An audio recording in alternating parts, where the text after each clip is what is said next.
Halo semuanya, pada kesempatan kali ini kami akan mempresentasikan hasil proyek UAS kami, yaitu Sistem Informasi Manajemen Persediaan Barang. Sebelum itu, ada baiknya kami memperkenalkan diri terlebih dahulu. Next, next. Oke, dimulai dari saya, nama saya Aditya Cesar Hartiansyah dengan NIM 211011167. Selanjutnya, teman saya.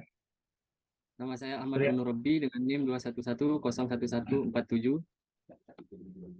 Kenalkan, nama saya Ikomang Suryanata Dharma Wiguna dengan NIM 211101163. Perkenalkan, nama saya Gusti Budaya Samahendra NIM 211011139. Oke, langsung saja kita mulai presentasi proposal proyek ini. Pertama adalah tentang perusahaan yang akan kami buat proyeknya.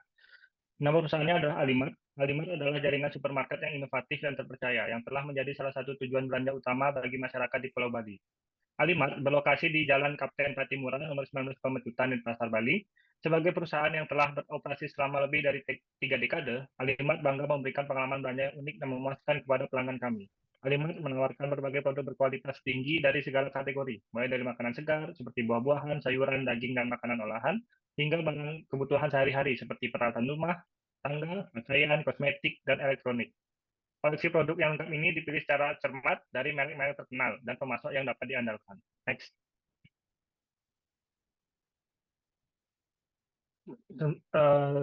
Selanjutnya adalah deskripsi dari proyek ini. Proyek ini bertujuan untuk mengimplementasikan sistem informasi persediaan barang yang lebih efisien dan terintegrasi untuk meningkatkan manajemen persediaan dan pengelolaan stok dalam perusahaan. Sistem ini akan memberikan visibilitas yang lebih baik terhadap persediaan barang, memastikan ketersediaan yang optimal, mengurangi biaya persediaan, dan meningkatkan efisiensi operasional secara keseluruhan. Next.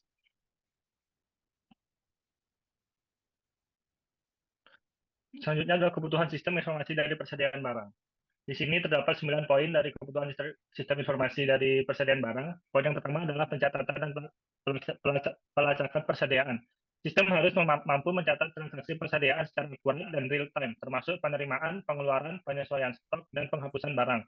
Meningkatkan visibilitas persediaan yang tersedia. Yang kedua adalah pemantauan ketersediaan. Sistem dapat memberikan informasi akurat tentang tingkat persediaan saat ini di berbagai lokasi. Dapat membantu menghindari kekurangan atau kelebihan stok yang tidak diinginkan.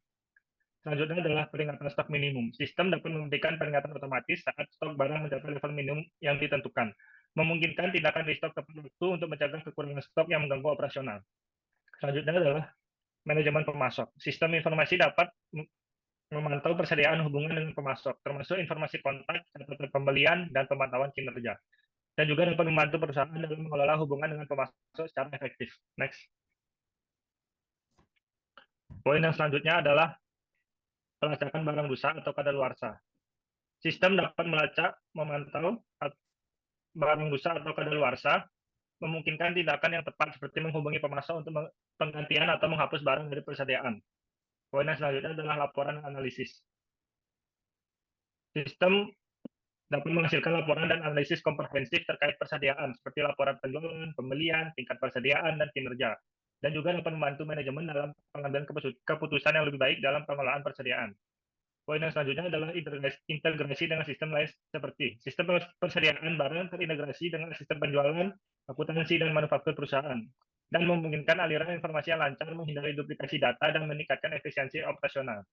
Poin selanjutnya adalah sistem dapat menjaga keamanan data. Sistem harus memiliki langkah-langkah keamanan yang kuat untuk melindungi data persediaan dari akses yang tidak sah, kehilangan, atau kerusakan. Ini meliputi penggunaan otorisasi akses, enkripsi data, dan cadangan data secara teratur. Next. Dan poin yang terakhir adalah skalabilitas. Sistem harus dapat dengan mudah ditingkatkan dan menyesuaikan diri dengan pertumbuhan perusahaan. Ini memungkinkan perusahaan untuk mengelola persediaan dengan efektif saat bisnis berkembang. Next. Selanjutnya akan dijelaskan oleh teman saya. Baik, di sini saya akan menjelaskan tentang scope statement sistem informasi persediaan barang. Proyek ini bertujuan untuk mengimplementasikan sistem informasi persediaan barang yang efisien dan terintegritas dalam perusahaan.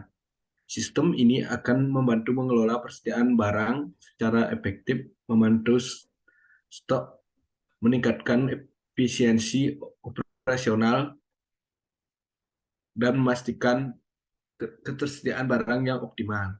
Next.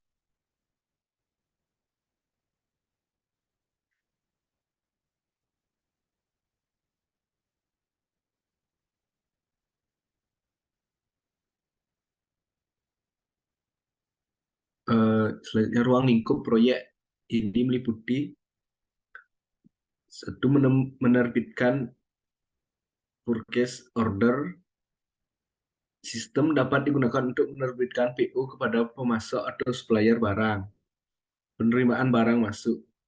Sistem dapat mencatat dan mengelola penerimaan barang berdasarkan PO yang diterbitkan kepada supplier. 3. Pencatatan stok. Sistem dapat mencatat dan melacak jumlah persediaan barang yang tersedia dalam stok. 4. Informasi kartu stok. Sistem menyediakan informasi terperinci tentang pergerakan barang dalam stok, termasuk transaksi masuk, keluar, dan perubahan jumlah stok. 5. Stok opname. Sistem dapat melakukan proses stok opname secara berkala untuk memverifikasi keakuratan stok fisik dengan stok yang tercatat dalam sistem. Next.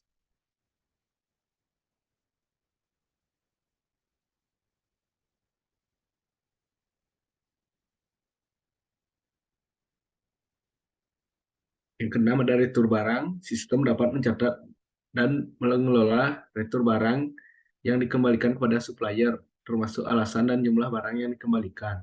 7. Pencatatan supplier. Sistem dapat mencatat informasi tentang supplier atau pemasak barang, termasuk detail kontak dan informasi penting lainnya. 8. Informasi nilai PO dan penerimaan barang. Sistem dapat memberikan informasi tentang nilai total PO berdasarkan supplier, serta nilai total penerimaan barang berdasarkan supplier. 9. Mencatat dan kedaluarsa dan barang rusak.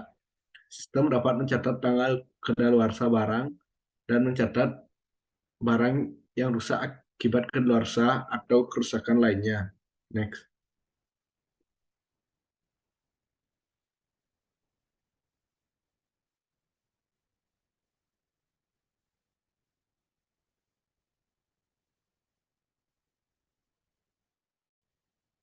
10. Informasi perbandingan PO dan penerimaan barang. Sistem dapat memberikan informasi perbandingan antara jumlah dan nilai PO dengan jumlah dan nilai penerimaan barang dari supplier. 11. Pencatatan stok opname dan informasi nilai biaya selisih stok opname. Sistem dapat mencatat hasil stok opname dan memberikan informasi nilai biaya dari selisih stok opname dengan stok tercatat dalam sistem. 12. Konversi persediaan barang. Sistem dapat mencatat konversi persediaan barang dari barang dalam kemasan paket menjadi kesatuan atau sebaliknya. 13. Tampilan responsif dan warna shop. Memiliki antarmuka yang responsif dapat diakses dengan baik di berbagai perangkat, menggunakan warna-warna lembut dan menyenangkan dalam tampilan sistem. Next. Baik, selanjutnya sistem informasi manajemen persediaan barang. Modul barang. Itu ada manajemen informasi barang, persediaan barang masuk, retur barang, dan juga kedaluarsa dan barang rusak. Untuk modul supplier, itu ada manajemen informasi supplier barang, informasi nilai PO dan penerimaan barang, informasi perbandingan PO dan penerimaan barang. Untuk modul stok opname, pencatatan stok, konversi persediaan barang. Untuk modul laporan, di modul laporan ada mencetak laporan stok opname, mencetak informasi nilai biaya selisih stok opname, mencetak informasi PO dan penerimaan barang. Next.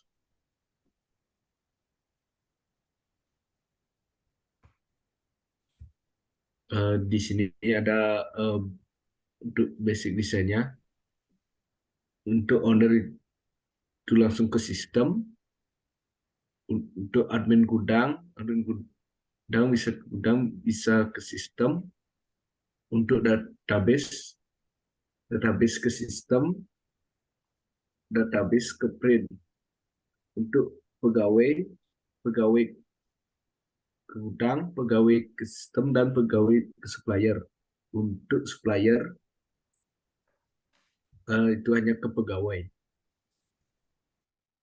Baik, di sini saya akan menjelaskan tentang Work Breakdown Structure atau WBS dari Sistem Informasi Manajemen Persediaan Barang. Seperti yang terlihat pada slide yang saya tampilkan, terdapat sebuah WBS, Sistem Informasi Manajemen Persediaan Barang, yang kemudian dipecah atau dibagi lagi menjadi beberapa tahapan pengerjaan. Yang pertama itu 1.1 persiapan proyek, kemudian 1.2 persiapan dan perancangan, 1.3 pengembangan, 1.4 uji coba dan pemeliharaan, 1.5 uji coba fungsional sistem. Nah, dari beberapa tahapan ini dibagi lagi menjadi beberapa tahapan untuk proses pengerjaan. Seperti persiapan proyek dibagi menjadi 4 bagian, yaitu identifikasi kebutuhan pengguna, analisis kebutuhan proyek, terus perancangan proyek, dan yang terakhir penyusunan rencana proyek. Kemudian analisis dan perancangan dibagi menjadi 4 tahapan, yaitu analisis persyaratan sistem, perancangan arsitektur sistem, perancangan antar muka pengguna, dan perancangan basis data. Kemudian bagian pengembangan dipecah juga menjadi 4 bagian atau 4 tahapan pekerjaan, yaitu instalasi lingkungan pengembangan, pengembangan modul manajemen persediaan, pengembangan modul penerimaan barang, dan integrasi modul dan uji coba. Kemudian pada bagian selanjutnya ada uji coba dan pemeliharaan, dipecah menjadi 7 bagian atau 7 tahapan. Yang pertama, uji coba fungsional sistem, uji coba integrasi sistem, uji kinerja dan beban sistem, kemudian koreksi bug dan perbaikan. Selanjutnya, pelatihan pengguna, penyusunan dokumentasi teknis dan pengguna, dan peluncuran sistem atau aplikasi. Selanjutnya, ada pada bagian uji coba fungsional sistem. Nah, dipecah juga menjadi 4 bagian, yaitu evaluasi dan penyempurnaan proses, penyerahan aplikasi ke pengguna, terus evaluasi keberhasilan proyek, dan yang terakhir penutupan proyek dan pembuatan laporan akhir.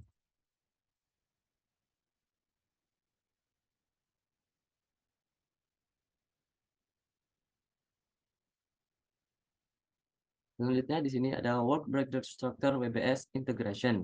Nah, dari gambar yang tadi kita pecah menjadi beberapa bagian. Di level 1 ini ada nama sistem atau proyek, yaitu Sistem Informasi Manajemen Persediaan Barang. Kemudian di level 2 ini ada setelah dipecah ada beberapa bagian seperti yang digambar, yaitu persiapan proyek, kedua analisis dan perancangan sistem, terus selanjutnya ada pengembangan, terus uji coba dan pemeliharaan, kemudian ada uji coba fungsional sistem.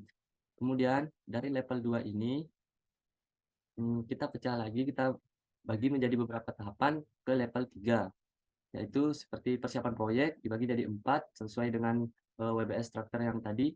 Yang pertama, identifikasi kebutuhan pengguna. Nah, order of the activity-nya yaitu A, kita beri nama A, estimasi pengerjaan atau estimasi proses selama 12 hari.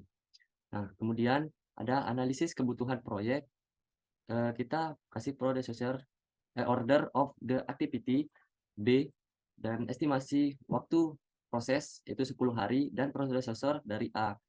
Ini maksudnya kita baru bisa mengerjakan yang B setelah yang A selesai. Nah, tugas ini diberikan kepada sistem analis. Selanjutnya ada 1.3 yaitu perencanaan proyek, yang order of the activity kita berikan C, estimasi waktu proses yaitu 9 hari, dan prosesor B. Berarti tahapan ini bisa dikerjakan setelah tahapan yang B sudah siap. Dan tugas ini diambil oleh manajer proyek. Setelah itu ada penyusunan rencana proyek, yang order of the activity D, estimasi waktu proses 14 hari, dan predecessornya adalah C, dan bagian ini diambil oleh manajer proyek. Kemudian kita lanjut ke 1.2 yaitu analisis dan perancangan. Nah, di level 2 ini kan ada analisis dan perancangan. Kemudian di level 3 ini adalah pembagian-pembagiannya seperti pada WBS structure sebelumnya. Pembagian yang pertama itu analisis penyerahan sistem. Ini order of the activity-nya E dan estimasi selama 5 hari dan predecessor-nya D. Ini artinya predecessor D ini bisa dikerjakan setelah penyusunan rencana proyek selesai. Nah, ini tugas untuk sistem analis. Yang di tabel terdapat owner atau yang mengambil bagian atau tugas yaitu sistem analis. Selanjutnya di perancangan arsitektur sistem. Ini order of the activity F, estimasi 7 hari dan predecessor E. Kemudian ada perancangan antarmuka pengguna, yaitu order of the activity kita kasih G dengan estimasi 10 hari dan predecessor F. Selanjutnya ada perancangan basis data, yaitu order of the activity H, waktu pekerjaan itu 8 hari dan predecessor G. Selanjutnya, yang tadi itu yang mengambil bagian untuk tugas ini adalah desainer sistem. Kemudian pada bagian ini ada pengembangan, yaitu di level 3 dibagi lagi menjadi beberapa bagian, yaitu yang pertama instalasi lingkungan pengembangan. Kita kasih order of the activity I selama pengerjaan 7 hari dengan predecessor H. Berarti yang instalasi lingkungan pengembangan ini sekali lagi dapat dikerjakan setelah predecessor-nya yaitu H. Tadi predecessor H selesai. Gitu. Kemudian ada pengembangan modul dengan order of the activity J, estimasi pengerjaan itu estimasi waktu sebanyak 14 hari, terus predecessor I.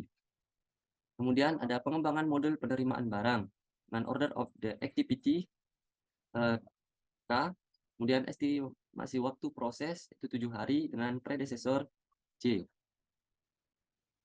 Kemudian ada integrasi modul dan uji coba, order of the activity yaitu L, estimasi waktu proses 3 hari dengan predecessor K.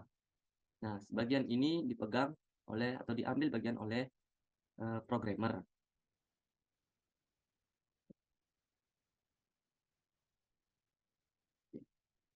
Selanjutnya ada uji coba dan pemeliharaan sistem.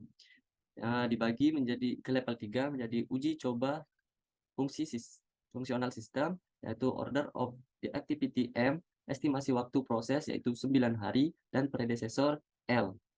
Nah, selanjutnya ada uji coba integrasi sistem, yaitu order of the activity-nya N dan estimasi waktu proses selama 12 hari dengan predecessor M.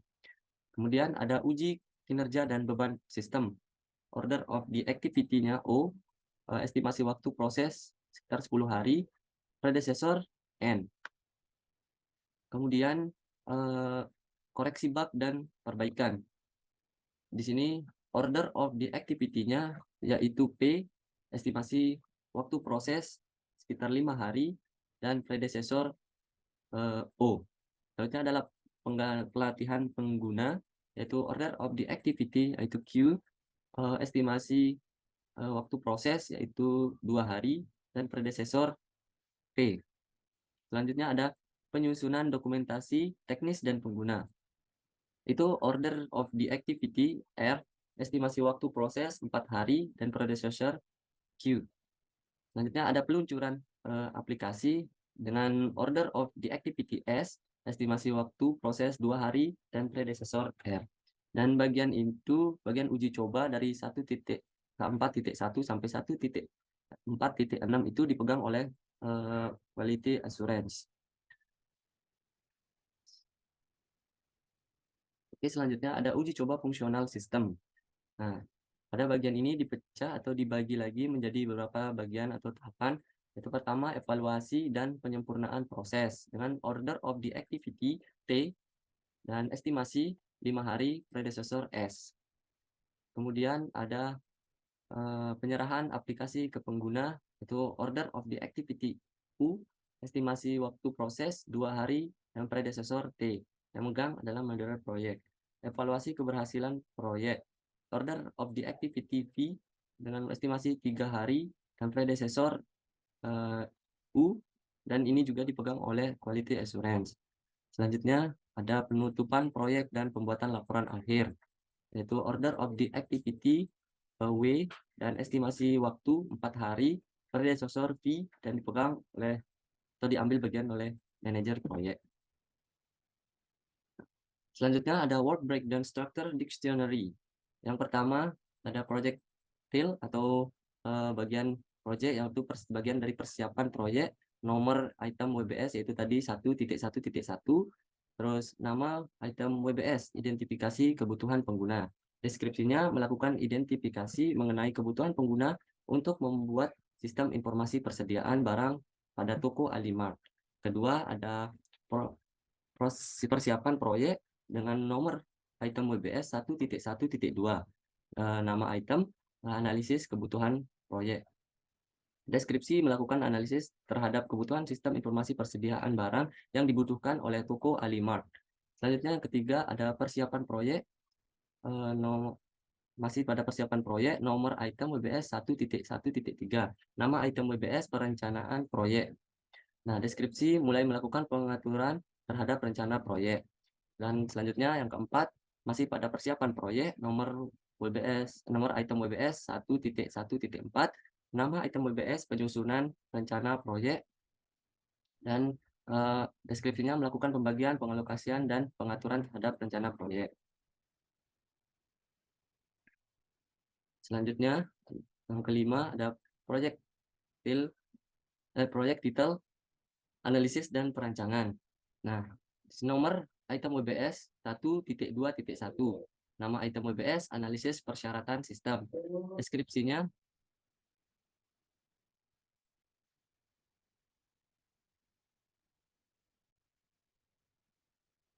baik, kita lanjutkan ke project title, analisis, dan perancangan. Kemudian nomor item WBS 1.2.1, nama item WBS yaitu analisis persyaratan sistem. Deskripsi melakukan analisis terhadap persyaratan untuk membuat sistem informasi persediaan barang. Selanjutnya masih pada project title, analisis dan perancangan dengan nomor item WBS 1.2.2, nama item WBS perancangan arsitektur sistem. Deskripsi melakukan perancangan terhadap sistem informasi untuk mendefinisikan komponen-komponen yang lebih spesifik secara terstruktur. Kemudian selanjutnya ada masih pada analisis dan perancangan, nomor item 1.2.3, nama item WBS yaitu perancangan antarmuka pengguna. Deskripsi melakukan perancangan antarmuka pengguna agar pengguna dapat mengetahui formulir yang digunakan sebagai input untuk memasukkan data pada sistem informasi dan output yang dihasilkan oleh sistem atau aplikasi. Selanjutnya, masih pada analisis dan perancangan dengan nomor item WBS 1.2.4, nama item WBS perancangan basis data. Deskripsi melakukan perancangan basis data sebagai media penyimpanan data yang lebih aman dan efisien. Selanjutnya, masuk ke project detail pengembangan, nomor item 1.3.1, nama item WBS instalasi lingkungan pengembangan. Deskripsi melakukan kombinasi perangkat lunak, alat, dan pengaturan yang digunakan oleh seorang pengembang perangkat lunak untuk membuat, menguji, dan mengembangkan aplikasi atau program komputer. Selanjutnya, project detail, masih pada project detail pengembangan dengan nomor WBS 1.3.2 dengan nama pengembangan modul. Deskripsi menciptakan komponen yang terpisah dan mandiri dari sebuah perangkat lunak yang dapat digunakan kembali dalam berbagai proyek. Selanjutnya ada manajemen persediaan dengan deskripsi melakukan manajemen dan pengelolaan persediaan barang pada toko Alimart. Selanjutnya masih pada proyek detail pengembangan dengan nomor WBS item 1.3.4 dengan nama pengembangan modul penerimaan barang. Deskripsi menciptakan komponen perangkat lunak yang mengelola proses penerimaan barang dalam suatu sistem atau aplikasi. Kemudian ada masih pada pengembangan, proyek pengembangan, nomor item WBS yaitu 1.3.4, nama item WBS integrasi modul dan uji coba, dengan deskripsi menggabungkan modul-modul yang telah dikembangkan secara terpisah menjadi sebuah sistem yang lengkap. Terus selanjutnya ada project detail uji coba dan pemeliharaan dengan nomor item WBS 1.4.1 dengan nama item yaitu uji coba fungsional sistem. Itu pengujian yang bertujuan untuk memastikan bahwa sistem perangkat lunak berfungsi sesuai dengan persyaratan fungsional yang telah ditentukan. Masih pada uji coba dan pemeliharaan dengan nomor item WBS 1.4.2, nama item WBS uji coba integrasi sistem, deskripsi pengujian yang dilakukan untuk memverifikasi dan memvalidasi interaksi antara berbagai komponen atau modul yang telah diintegrasikan dalam sebuah sistem informasi. Selanjutnya, masih pada uji dan coba pemeliharaan dengan nomor WBS 1.4.3, yaitu nama item uji kinerja dan beban sistem. Deskripsinya, pengujian yang dilakukan untuk mengevaluasi kinerja dan kapasitas suatu sistem perangkat lunak. Uji coba ini bertujuan untuk mengukur sejauh mana sistem dapat menangani beban kerja yang tinggi dan memberikan kinerja yang baik dalam situasi yang mendekati atau melampaui batasnya.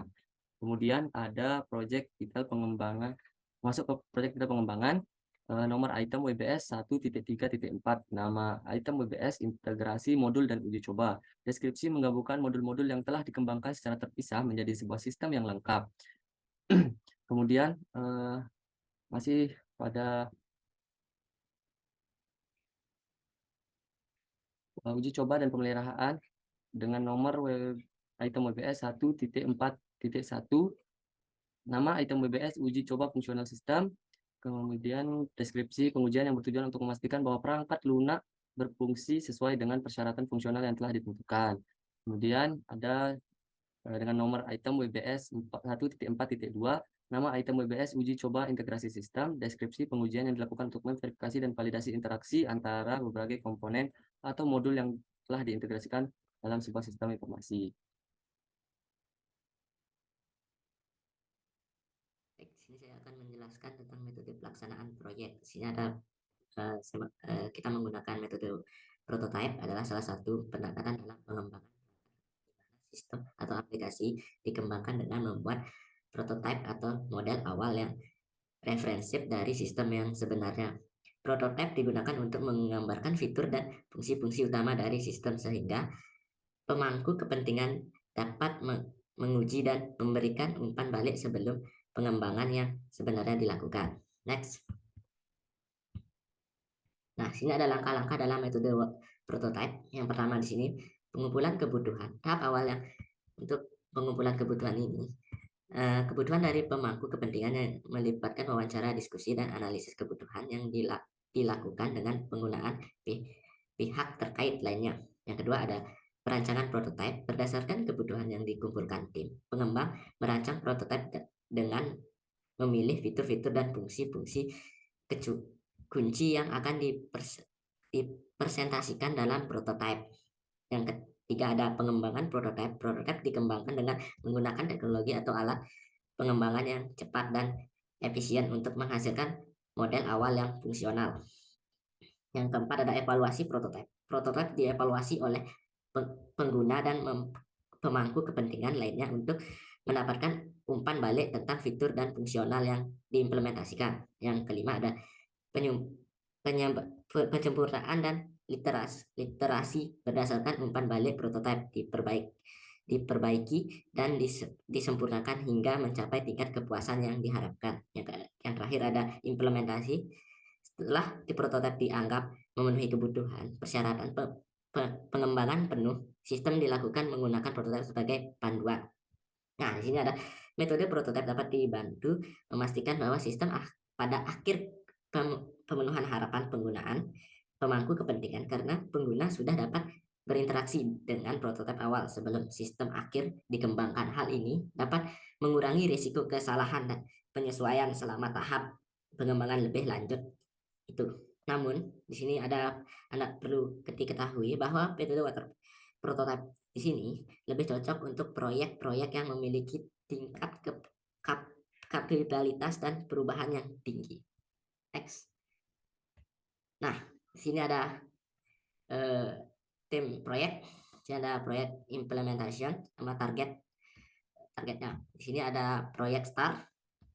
Di sini menargetkan 27 bulan 8 2023. Nah, di sini ada lagi persiapan proyek bulan 11 sampai 10/2023, analisis perancangan 11/11/2023, pengembangan 12/12/2023, uji coba dan pemeliharaan tanggal 25/1/2024, uji coba fungsional sistem yang akan kita lakukan tanggal 9 bulan 2 2024. Proyek komplitnya di sini tanggal 15 bulan 2 2024. Next. Nah, sini ada personil. Personilnya di sini ada tim proyek manajemen, ada Ahmad. Di sini ada 3 pembagian: menetapkan tujuan proyek, mengkoordinasikan tim proyek, dan membantu kemajuan proyek. Yang kedua di sini ada bisnis analis, ada Aditya Sesaradiansyah. Di sini ada 4 bidang: menganalisis proyek bisnis dan merumuskan kebutuhan bisnis, merekomendasikan dengan tim, membantu dalam merancang solusi teknis, dan melakukan proses bisnis. Nah, sini ada software developernya dari Kemang Suryanto Darmawiguna dengan 1 tugasnya yaitu membantu desain dan membuat kode program mengembangkan bisnis data, basis data melalui pengujian perbaikan bug tersebut. Dan di sini ada quality assurance-nya, ada Igusti Putu Esa Mahendra, melakukan pengujian fungsional, melaporkan dan melacak kesalahan, memastikan keputusan terhadap prosedur pengujian. Next. Rancang anggaran biaya di sini yang kita tetapkan di sini proyek completed dan complete cost. Sini ada proyek start dari 7.500.000, persiapan proyeknya ada 6 juta, analisis perancangan sekitar 55 juta, pengembangan ada 6 juta, uji coba dan pemeliharaan ada 5 juta, totalnya yaitu 75.500.000. Next. Portofolio. Di sini ada portofolio dari kita, yaitu membuat sistem penggajian karyawan pada Rumah Sakit Surya Husada, sistem penggajian karyawan pada Dinas Pariwisata Kota Denpasar, sistem informasi logistik pada PT Aisyah Es Krim. Yang selanjutnya ada sistem informasi logistik pada PT Ice Cream Jatim Industri. Yang terakhir itu ada sistem informasi pencatatan barang pada PT.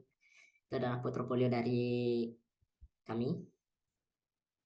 Nah, di sini selanjutnya ada desain barang tersebut. Ini ada data barang yang kita bisa menginputkan kode barang, nama, jumlah, harga, dan kode supplier. Bisa ditambah, bisa dihapus, bisa di delete. Next. Di sini ada data supplier. Inputnya itu ada kode pembeli, nama pembeli, alamat, telepon, sama yang tadi ada tambah, hapus, batal. Ada data kegiatan. Kita menginputkan kode pembeli, nama, tambah, hapus, batal. Next. Sini data masuk yang berisikan tanggal masuk, nama faktur, nota, supplier, barang, harga, barang, jumlah, data barang, dan kita bisa melihat data barang tersebut. Selanjutnya, pengeluaran barang, nomor keluar, pengambilan, kode barang, jumlah, tanggal, kegiatan. Nah, di sini kita bisa melihat barang, jumlah, dan lainnya. Next. Baik, sekian dari video presentasi dari kami. Jika ada kesalahan, maaf, kami mohon maaf. Sekian dari kami. Terima kasih.